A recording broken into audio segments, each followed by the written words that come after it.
Assalamu alaikum wa rahmatullahi wa barakatuh. Welcome to our regular live webinar in this beautiful and blessed month of Ramadan. Tonight we have a beautiful guest. He's very inspirational speaker, particularly for the youth. Brother Hani Abul Khair. He's from Adelaide. Ahlan sahlan, marhaban bikum. His topic would be youth in Islam. Very beautiful topic for our youth next generation. Faddal, akhi. Bismillah, alhamdulillah, wa salatu wa salamu ala rasulillah. I will start with the hadith of the Prophet sallallahu alayhi wa sallam when he said, Nusirtu bishabab. I was given victory with youth. So the Prophet sallallahu alayhi wa sallam knew the equation of victory for any nation, which is focusing on the youth. That's why we see him, for example, in the Battle of Uhud, when the Prophet ﷺ wanted to decide whether to go outside to the mountain of Uhud and have the battlefield over there, or to fight the mushrikeen, the idol worshippers, inside the Medina, so they can be at a stronger position. So the Prophet ﷺ did shura for both the youngsters, the youth, and the old wise people. And the young people opinion was to go out to the Mount of Uhud, whereas the wise people said to stay in the Medina and fight from there. And the Prophet ﷺ went with the opinion of the youth. So that to give us a clear indication how the Prophet ﷺ was following the interest and the opinion of the youth in really serious matters. Something like a battle is really very, very crucial matter for the Muslims. Yet the Prophet ﷺ went with the opinion of the youth in a battle that even himself saw a dream that gave him a clue to stay in Medina, but yet he followed the opinion of the youth. That to say that it's a direction from our Messenger sallallahu alaihi wasallam to really follow the opinion, take their opinions and follow their opinions in matters related to Islam, to Dawah. Even in crucial matters, we need to really consult them and follow them. We have seen the Prophet ﷺ giving Usama bin Zayd, when he was around 16, 17 years old, the leadership of the army, where in that army was Abu Bakr and Umar. And so the Prophet ﷺ was training this young generation to actually be productive and at the position of responsibility. So that's our role model, which is the Prophet ﷺ. He knew that the youth are the future of the Ummah, so he was giving them importance and was giving them high ranked positions even at some early ages, as early as in the 15s and 16s, in the teenager age. Let's look at the situation of our youth nowadays and look what are they interested in. So the first thing I want to say, I don't want our youth, when I'm speaking, they can feel that I want them to wear a hat, wear a jalabiya, and be 24/7 going to read Quran, going to the masjid, praying, and always focusing on the rituals. That's not what I mean.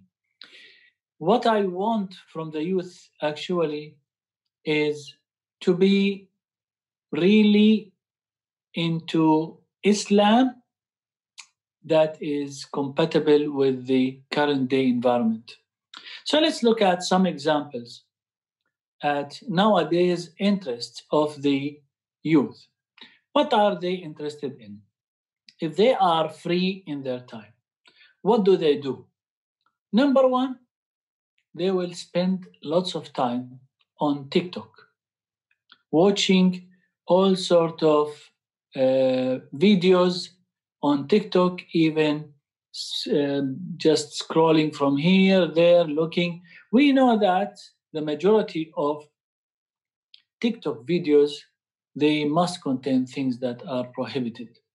Now, my call here to the youth, to the Muslim youth, look at things that are really interesting for the current day youth and see how can we adjust this TikTok, for example, and have a halal TikTok for our Muslim youth.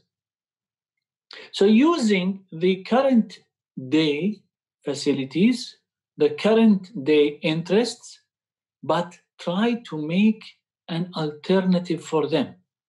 So our youth nowadays, instead of wasting their time on the haram TikTok, I really want them to think, to be creative in having some sort of halal TikTok, where people can video record themselves doing things that are going to be, doesn't matter to be really serious. It might be funny, no problems. But so long as these videos are actually within the limits of Islam and are actually giving some good, acceptable alternative within the Islamic boundary for the new generation. So we don't want for our youth to be rejecting everything that we see in our current day time. Rather, we want our youth to try to utilize the current day technology for the benefit of Islam. So Islam does not stay in the behind lines in everything. So for example, we know that social media is one of the key things that the youth will be spending their time on for hours and hours. And if I ask Annie, and I did ask lots of the youth, and I said to them, how long do you spend on social media per day? The minimum I got between 2 to 3 hours.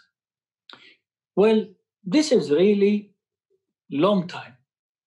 So if the youth are spending 2 to 3 hours on their social media, then our youth, our Muslim youth, they need to think how we can engage the youth who are astray, using what interests them from social media, and not to make actually our interaction with them through social media through just giving lectures and lectures and lectures, but rather be creative and get for them some Islamic ideas without telling them haram and halal.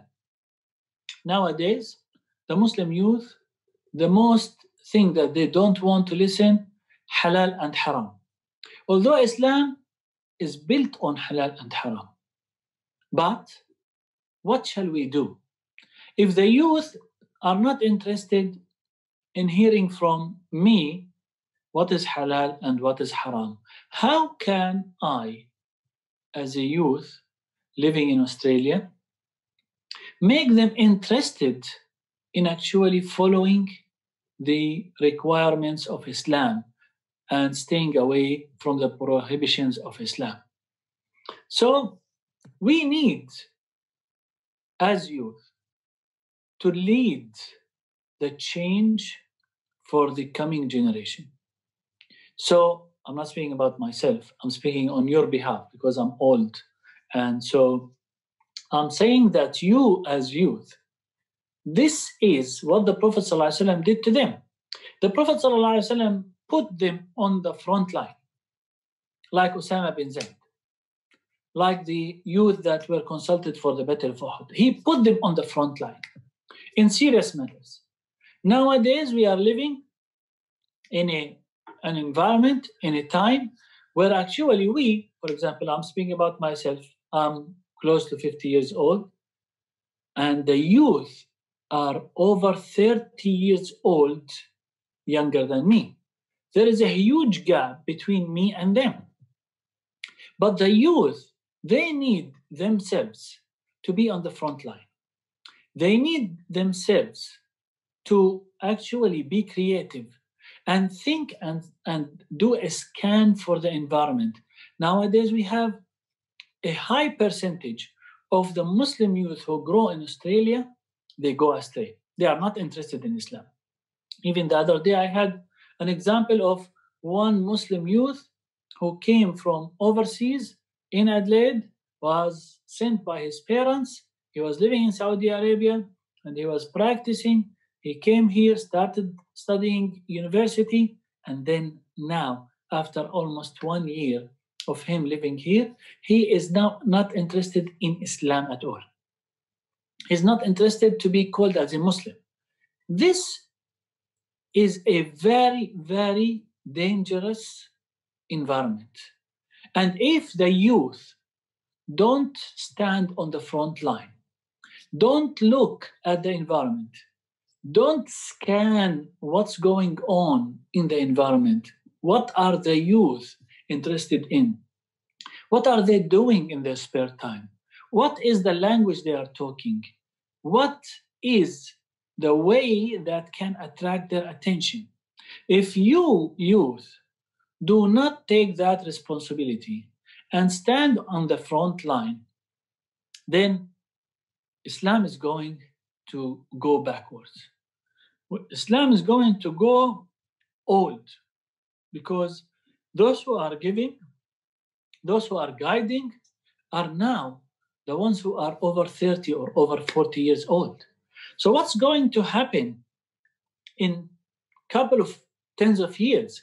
Those people are going to disappear.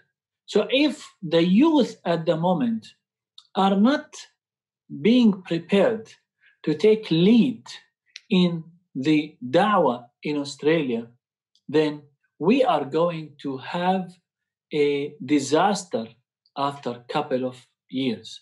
So my recommendation and my ask for the Muslim youth in Australia, please, when you are around the other youth, I'm not asking you to isolate yourself from those who are not practicing, from the Muslims who are astray.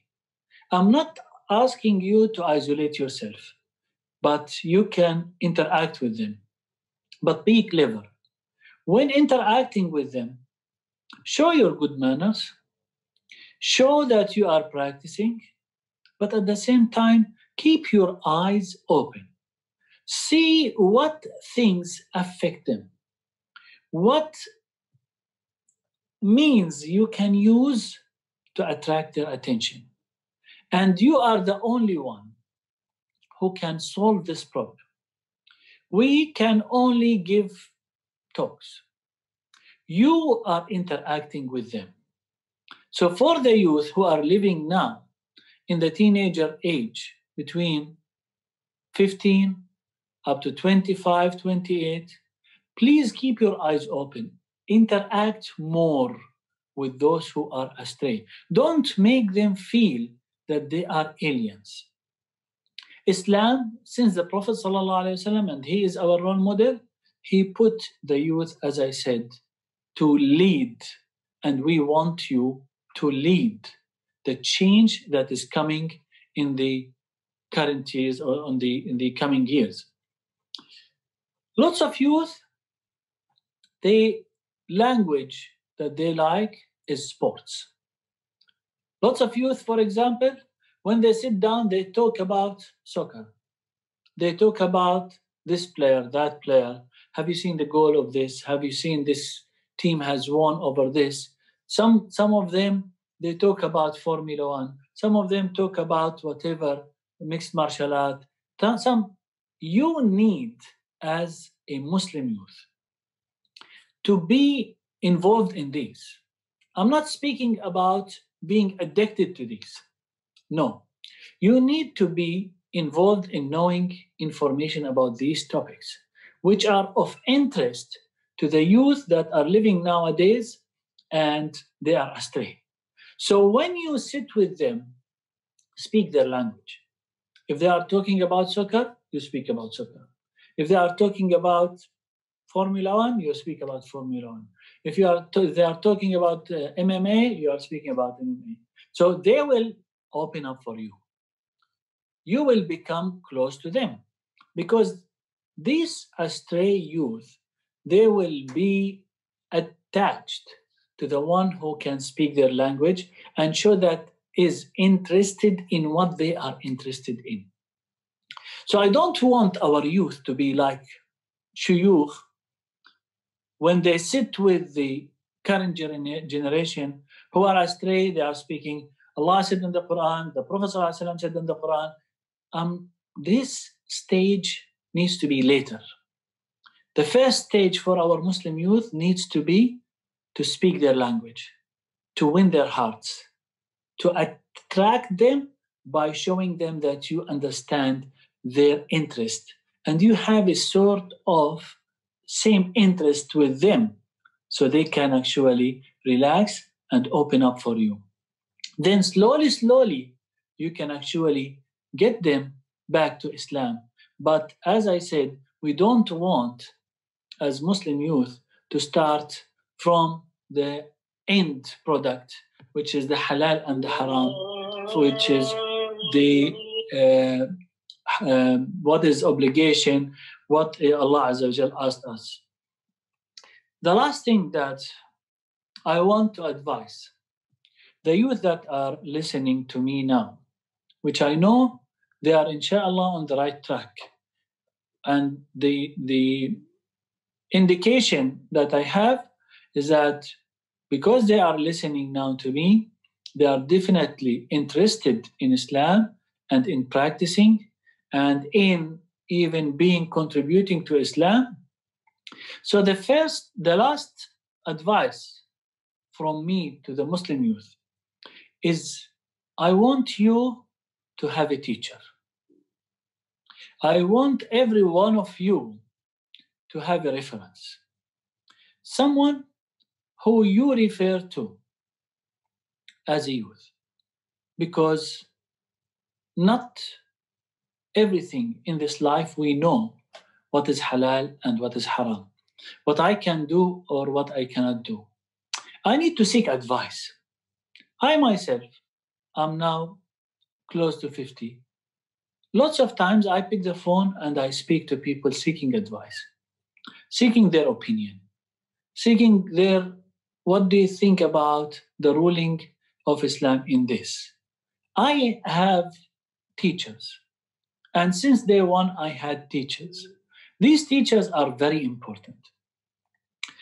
And I want you, as a youth, to pick a teacher that can first inspire you, second, that can understand the language of the time and gives you the ability and the push in order to flourish in this life, and to be someone who is a role model, where you can see him actually practicing Islam in a way that is loved to the others. So find that person, search for him, get him as your teacher, stick to him, and try to seek advice from him every time you are in a position where you are not really sure what to do. Allah Azza wa Jal said in the Quran, وَمَن يُضْلِلِ اللَّهُ فَلَن تَجِدَ لَهُ وَلِيًّا مُرْشِدًا. And if Allah misguides someone, you will not find someone to guide him. As if Allah Azza wa Jal is saying, if the person has guidance, if the person has a teacher, then he will not be misguided. So in this life, in this time, in this environment, it's really tricky, dangerous. We need a teacher. I want every one of you to really search for a teacher, for a life teacher, where he can hook himself to that teacher and seek his advice, seek his knowledge, seek his guidance every time in his life. May Allah Azza wa Jal protect all the youth from the Muslims, males and females, and make them role models to show the whole world what Islam is about. هذا والله تعالى أعلم وصلى الله على سيدنا محمد وآله وصحبه وسلم. Jazakallahu khairan kaseera. Brother, very practical, wonderful advice to our youth. Jazakallah khair. Brother, we have a few questions. Yes. You allow me, then I can go one by one. Yes. Inshallah. First question, brother. Yes. Assalamu alaikum, Sheikh.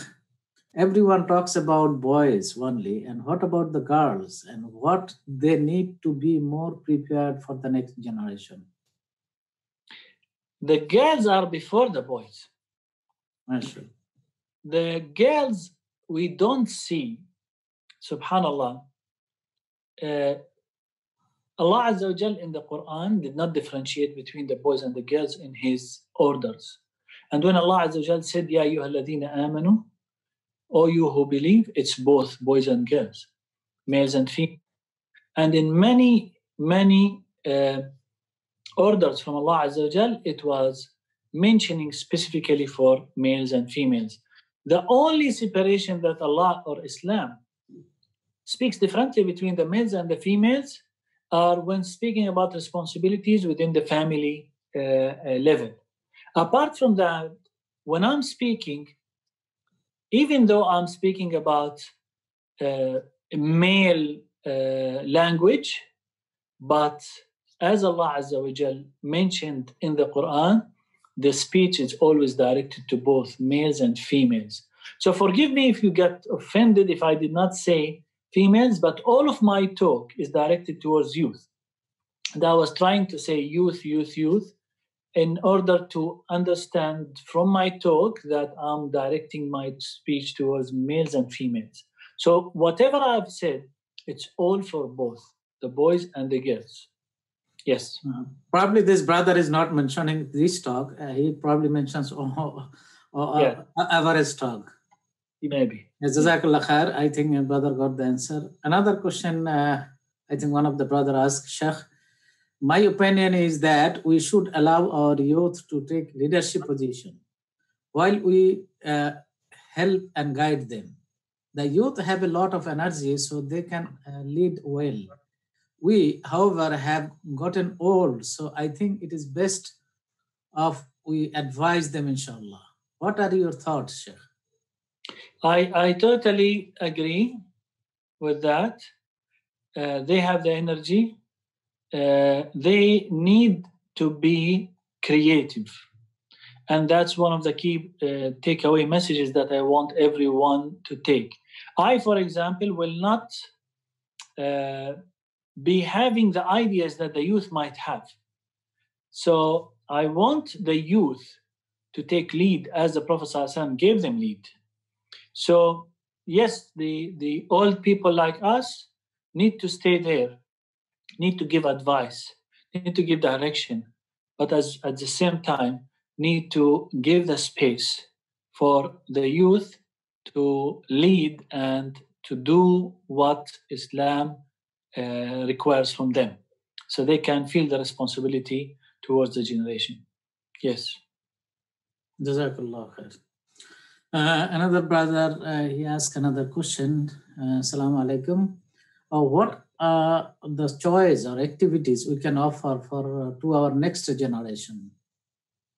As you can see, our next generation, as I said, is interested in TikTok and is interested in social media. Some of them is interested in sports.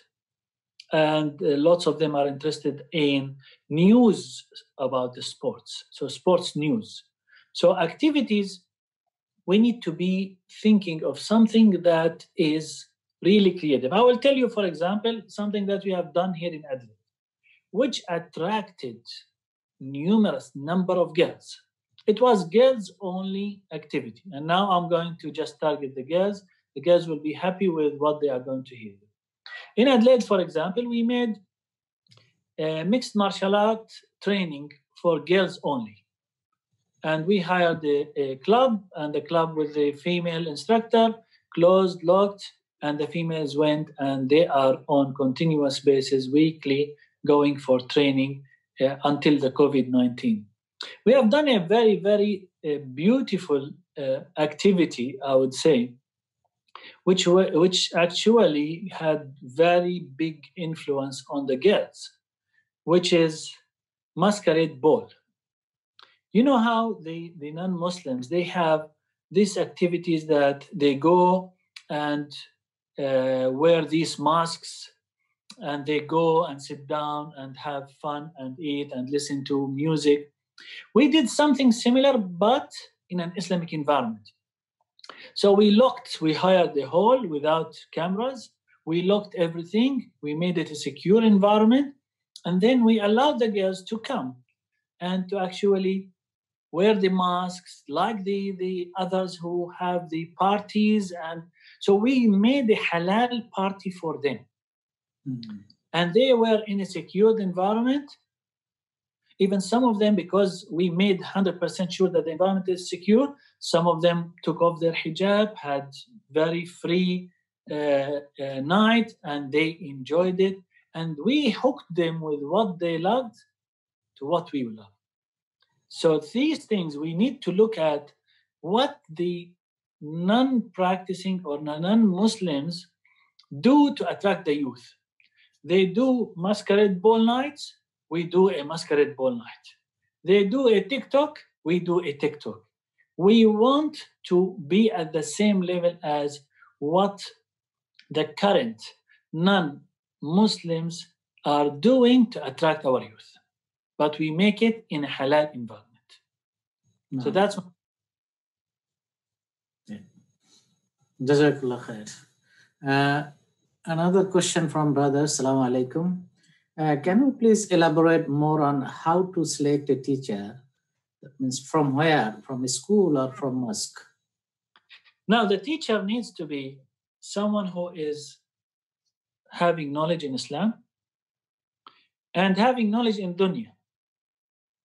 So he needs to be someone who knows the halal and the haram, so he can guide you whether this is allowed or not allowed in Islam.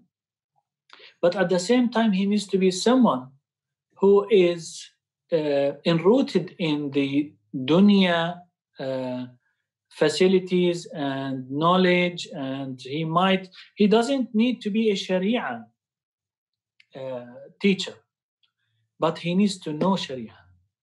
He might be an engineer, he might be a doctor, he might be anything, but you can see in him practice, you can see that he has the knowledge, and you can see that he is successful in his life. Because you need these three in order to be guided in your life. We want our youth to be successful in their dunya. So they have the degrees, they will be successful, they are really advanced. At the same time, we need them to be practicing, and we need them to be role models and having the knowledge of Islam. So you need to pick your teacher with the same way. Jazakallah khair, beautiful advice. We have a few questions. I am selecting one at this moment. I think the last one, huh? This last one, but there are a few questions still in the list because our brothers and sisters likes your advice. This question is, uncles of some Islamic organization here are not ready to empower youth until youths understand the way uncles understand the organization. What your advice? Well, yeah, I think I recommend, like what I have done here in Adelaide, We have our mother organization. And then what I said to the youth, I said, I want you to establish your own organization that is fully established by you and run by you. But you need to report to the mother organization. You don't need to seek approval for anything you want to do, but at least consult us. But have your own organization as a youth and just run. Every month, come back to us and say, I've done this, I have done this. So we can give you some advice. But the key point is my advice, have your own organization and try to do something, but do not leave the mother organization alone. Do not split yourself from the mother organization, but have something special for you. And I need to finish this talk, if you allow me, because I need to go. Yes, Jazakallah Khair, many thanks, and Jazakallah Khair, brother, for your time and for your wonderful motivational advice for our youth in particular. May Allah reward you. Dear brothers and sisters, we are concluding today's webinar now, and inshallah tomorrow we will meet again 7 p.m. Stay safe, stay healthy, and stay home. Barakallah feek. Assalamu alaikum wa rahmatullahi wa barakatuh.